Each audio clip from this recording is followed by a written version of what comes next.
Bago natin tuklasin ang katotohanan sa likod ng tunay na pag-ibig, ay huwag kalimutang i-like, i-share at mag-subscribe sa ating YouTube channel. Maaari ring itap ang bell button para sa mga susunod na istorya. See you!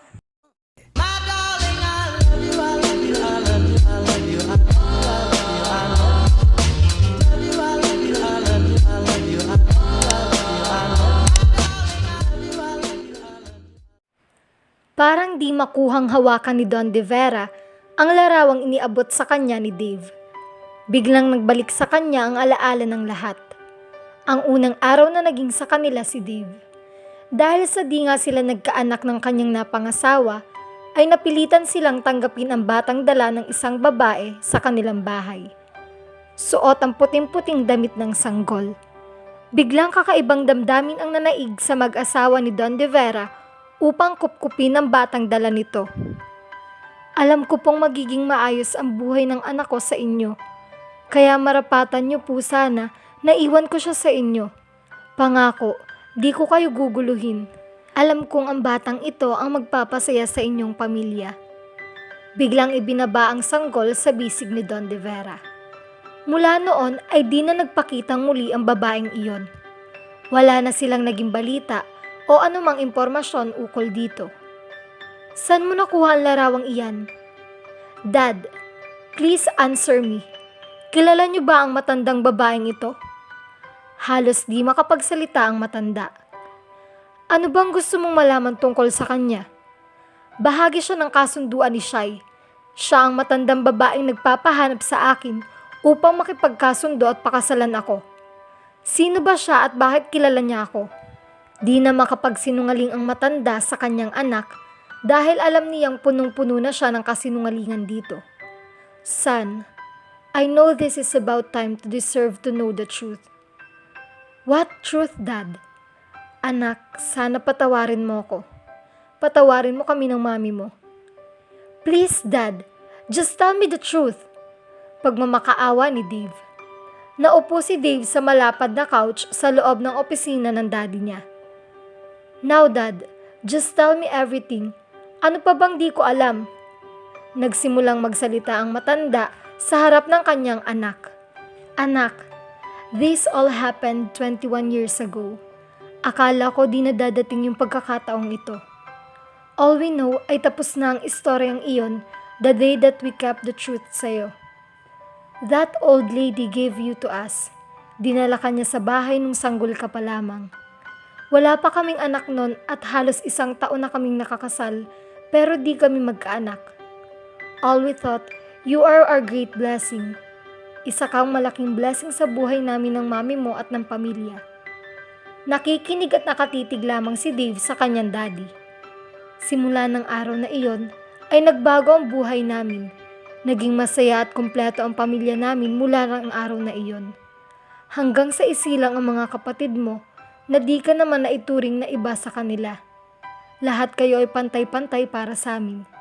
Kahit kailan, di ka namin naituring na iba sa amin. What does it mean, Dad? Anak, we just adopted you. Ang picture na yan, ang picture na hawak mo, siya ang babaeng nagdala sa'yo sa bahay. Siya ang umiwan sa'yo at ipinagkatiwala ka sa amin at nangakong di na babalik kahit kailan. At ginawa naman niya yun. Napatingin si Dave sa malayo at napasuntok sa gilid ng mesa pagkarinig dito. Hindi niya magawang magalit dahil naging napakabuti naman ng kanyang pamilyang kinalakihan sa kanya. Tama ang daddy niya na di siya naging iba sa pamilya. Ang totoo, naging napakabuti nila rito at ang lahat ng mga naganap sa buhay niya ay isang blessing sa kanya. Lumaki siya sa isang maayos at kilalang pamilya at na-enjoy niya ang lahat ng karangyaan sa buhay. Anak, sana mapatawad mo ako kung pinili naming ilihim sa iyo ang lahat ng ito, lalo na ang tunay mong pagkatao.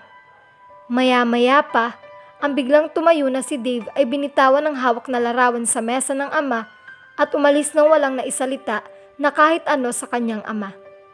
Paglabas nito sa pintuan ay biglang napaupo na lamang ang ama sa kanyang swivel chair at napaisip ng malalim sa maaaring naging naramdaman ng anak sa pagkakaalam nito sa lihim na matagal niyang inililihim. Wala na siyang choice kundi sabihin at aminin ang buong katotohanan para sa katahimikan at ikabubuti ng lahat. Paglabas sa elevator ay dali-daling nagtungo sa parking at kinuha ang kanyang sports car. Mabilis na pinaandar ito at nasa isip na tunguhin at hanapin si Shai kung saan man ito.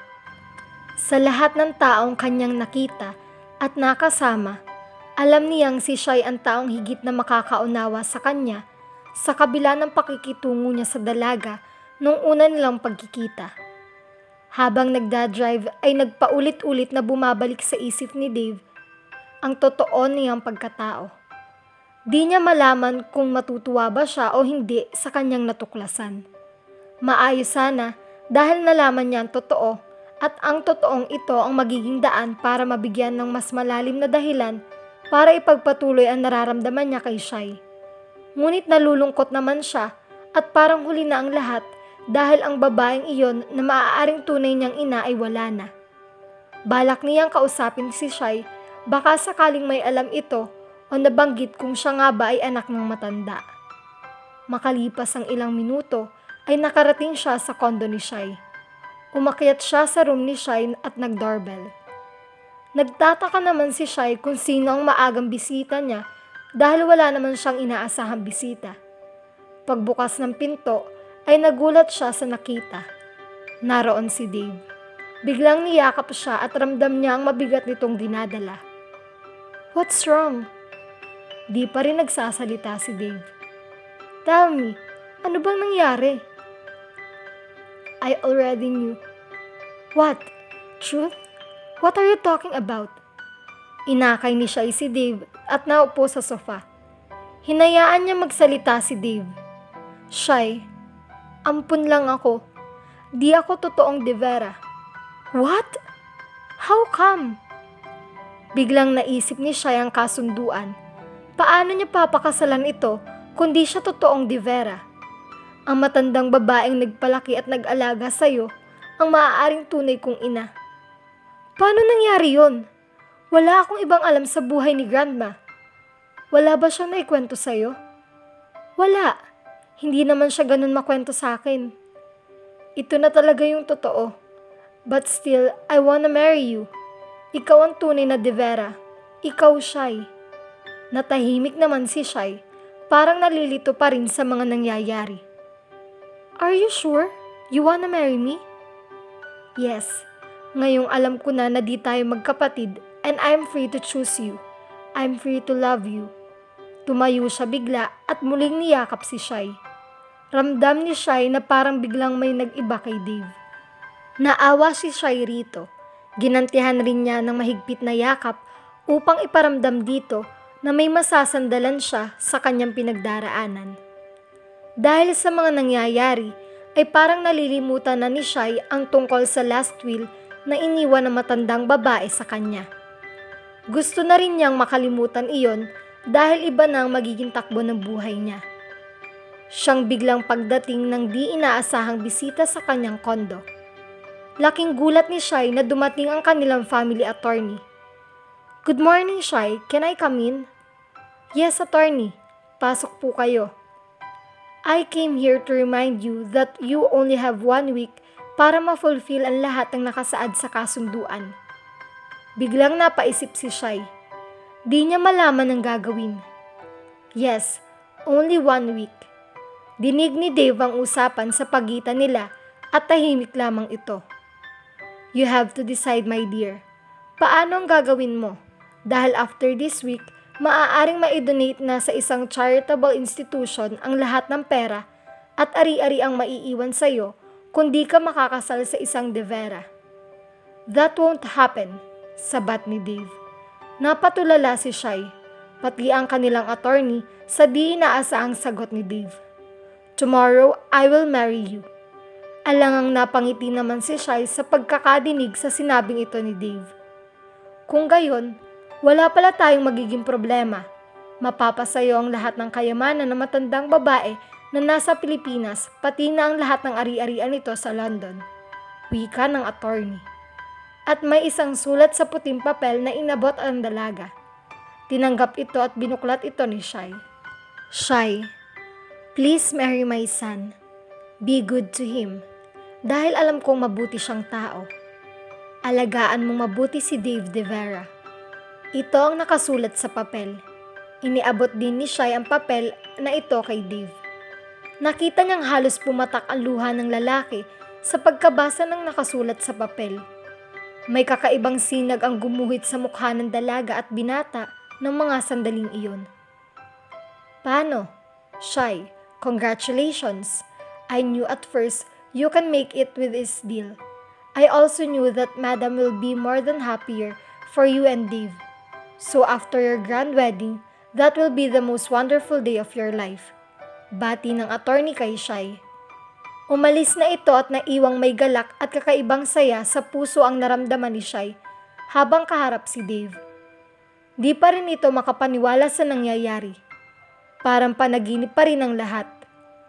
Lagay ng loob ni Shai after her birthday and after that week ay katapusan na ng lahat ng pangarap niya at katapusan na rin ang pag-asa niyang makuha ang parte ng kayamanan na ipinangako sa kanya. Handa man siyang saluhin ni Dave pero never niyang naisip na maging ganito ang reaksyon ni Dave pagkatapos ng di nila magandang unang pagkikita at sa lahat na nangyayari sa kanila. Isa na ngayong De Vera si Shai. Isa sa pamilyang never niyang inakalang makilala o maging bahagi siya. Biglang nabaligtad ang ikot ng mundo nila ni Dave. Tunay na mapaglaro ang tadhana sa kanilang mga naging buhay. Nakipagkasundo si Dave kapalit ng pagsiping at kunwaring pag-ibig sa kanya para makuha ang isinasaad ng last will, pero walang nakapagsabi na magiging biktima sila ng mapaglarong tadhana. Kahit na umibig pa man si Shai sa binata, kinalimutan niya ang totoo niyang nararamdaman dahil ayaw niyang umasa sa maling pag-ibig na iyon. Ang pag-ibig na nagtungo sa kanila sa mga lihim nilang pagkatao at nagbukas ng mas maayos na buhay at kinabukasan sa kanila. Kaya pala nais ni Madam na makasal ako sa isang De Vera. Alam niya na mabuti kang tao. At sa kabila ng naipakita mo sa akin, alam kong ibang tao ka, Dave. I knew it. I keep on denying na mahal kita at labis akong humanga sa'yo. Lalo pa nung nalaman ko na anak ka ni Papa. I don't know what to do. Hindi ako pwedeng ma-inlove sa kapatid ko. But now, this is for real. Mahigpit na niyakap si Shai. This is not about our deal. This is about loving you for real. Biglang lumuhod at iniabot ang kahon ng singsing sa dalaga. Isang biglang proposal ang naganap sa pagitan ni Shai at Dave. Of course, I wanna marry you. Sabay yakap sa binata ng buong higpit. You are finally mine, Shai. Kinabukasan ay nagsimula ng engranding preparasyon ng kasal ni Shai at Dave at isa sa pinakamasayang tao ay ang kanilang papa. Maraming mga pangyayari sa buhay ng dalawa ang inihanga ng mga tao sa kanilang paligid. In 1 week ay magaganap ang kanilang kasal. Hindi na makapaghintay ang dalawa sa araw na iyon dahil iyon rin ang araw na mapupunta kay Shai ang malaking kayamanang naiwan sa kanya ng matandang babae. Sa araw na kanilang kasal ay handang-handa ang lahat. Sa pagpasok ni Shai sa pintuan ng simbahan ay labis ang kaba nito. Ito na ang araw na pinakahihintay niya. Ang araw ng kasal niya na hindi niya inaasahang mangyayari pa sa buhay niya. Ganon din naman si Dave. All he thought everything was a joke. Matapos ang mahigpit na kabiguan sa kanyang pag-ibig at iwan ng babaeng kanyang labis na minahal, ngayon ay ang araw na di rin niya na inaasahan sapagkat ang pagdating ni Shai sa buhay niya ay di inaasahan. I do. Now, I pronounce you husband and wife. Nagpalakpakan ng lahat at nagdiwang sa kanilang pag-iisang dibdib. Nagdiretso sila sa private resort ng mga De Vera upang doon ipagdiwang ang reception. Nagbalik sa alaala ni Shai at Dave ang unang pagkikita at simula ng lahat na nangyari sa kanila. Espesyal ang lugar na iyon para sa kanilang dalawa. Kasabay ng selebrasyon ay ipinakilala rin ni Don De Vera si Shai bilang panganay niyang anak at buong galak naman siyang tinanggap ng buong pamilya. Nagsalita rin ang attorney ni Shai bilang pagbati at handog na sorpresa sa bagong kasal. Bukod sa last will na matandang babae, ay may nakabukod na iwang kayamanan sa kanyang naiwang anak na si Dave para magamit nito sa magandang kinabukasan. Kulang ang buong araw sa masayang pagdiriwang. Walang hanggang pasasalamat ang ipinaabot ni na Shai at Dave sa lahat na naging bahagi ng kanilang masayang buhay at pagsasama. I know this love started with a deal and we never expect that this may be for real. I love you so much, Shai. I will love you forever. At dito na po nagtatapos ang ating kwento. At sana'y samahan niyo pong muli kami sa panibago pang kwento. Dito lamang sa Love Top Secret.